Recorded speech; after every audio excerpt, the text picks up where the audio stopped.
የዛሬው ታሪክ የመጣው ከመጽሐፍ ቅዱስ ከመሳፍንት ምዕራፍ 7 ነው። ጌዴዎን ለጦርነት እየተዘጋጀ ነበር። 32,000 ወታደሮች ነበሩት። እግዚአብሔር ግን አንድ አስገራሚ ነገር ተናገረ። ከአንተ ጋር ያሉት ሰዎች እጅግ ብዙ ናቸው አለ። ከዛ እግዚአብሔር ሰራዊቱን ቀነሰ።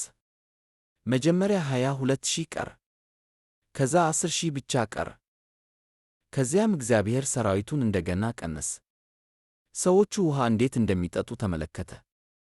በመጨረሻም 300 ወታደሮች ብቻ ቀሩ። በግዙፍ የጠላት ሰራዊት ላይ 300 ወታደሮች ብቻ። ይህ ምንም ትርጉም አልነበረውም። እግዚአብሔር ግን እንዲህ አለ፣ በእነዚህ 300 ሰዎች አድናችኋለሁ። በዚያች ሌሊት እግዚአብሔር ለጌዴዎን ድል ሰጠው። ሰራዊቱ ጠንካራ ስለነበሩ አይደለም፣ ግን እግዚአብሔር ከነሱ ጋር ስለነበረ ነው። ይህ ታሪክ አንድ ታላቅ ነገር ያስተምረናል። እግዚአብሔር ብዙ ቁጥር አያስፈልገውም። እግዚአብሔር ፍጹም ጥንካሬ አያስፈልገውም። ትንሽ ደካማ ወይም ከቁጥር በታች የሆንክ መስሎ ሲሰማህ እግዚአብሔር አሁንም ጦርነትን ማሸነፍ ይችላል። ድክመትህ እግዚአብሔርን አይገድገውም። እመነው። ሙሉ በሙሉ በእርሱ ላይ ስትታመን በተሻለ ሁኔታ ይሠራል። ይህ ታሪክ ካበረታታዎት ተጨማሪ የመጽሐፍ ቅዱስ ታሪኮችን እና ሳምንታዊ ማበረታቻዎችን ለማግኘት እባክዎ ላይክ እና ሰብስክራይብ ያድርጉ።